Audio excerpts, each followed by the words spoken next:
The kitchen is a fun place.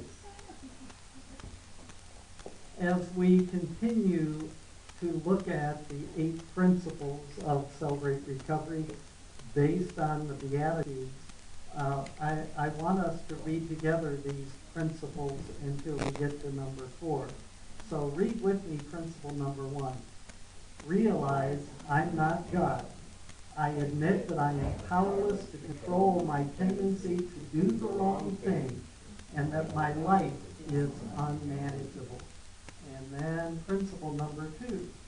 Earnestly believe that God exists, that I matter to him, and that he has the power to help me recover. Principle number 3. Consciously choose to commit all my life and will to Christ's care and control. And now principle number 4, which correlates with step 5 of the 12 steps. Openly examine and confess my faults to myself, to God, and to someone I trust. Happy are the pure in heart.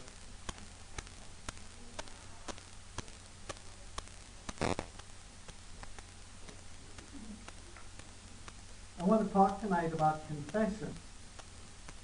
As Protestants, we're not real good at confession. Martin Luther and John Calvin and other reformers objected strenuously to the sacrament of confession as it was practiced during their time. And there were 2 reasons for that. The first, they objected to having to confess to a priest and not to God alone. They believed that we didn't need a human intermediary for our confessions, that we could pour out our heart to God, confess to him, receive forgiveness from him, and that was all we needed to do. And they felt very strongly about that. The second issue they objected to was called indulgences. Indulgences. And what that meant was that, Peter, you could pay a priest to give absolution to someone you love, a family member, who already had passed away. And it was actually, what this was, is it was a fundraising scam. Okay? In other words, the priest would charge these indulgences because we want all of our family members to go to heaven, and so we're willing to pay.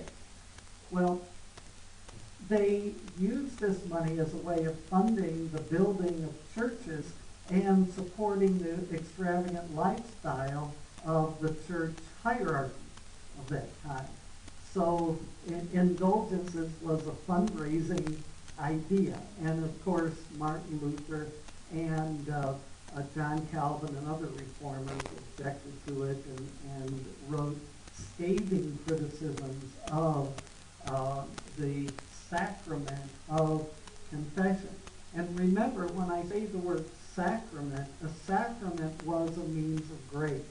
And the Catholic Church at that time had 6, 7, 8 sacraments that would get you into heaven if you did these things, baptism and confirmation and marriage and confession and the other sacraments, the Eucharist, the other sacraments that they had. The problem was, this is one of those baby in bathwater situations.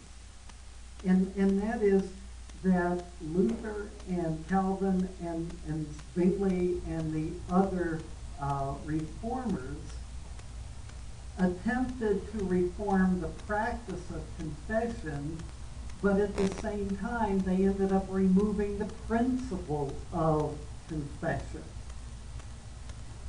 You've heard the saying, confession is good for the soul. You've heard that.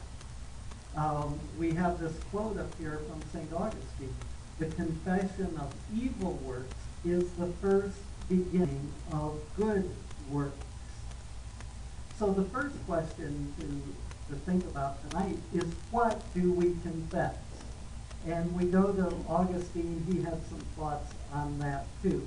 These are from his classic book called Confessions, where he wrote confessing three things. He confessed his sin. He confessed God's forgiveness, his commitment to God, and he confessed God's greatness.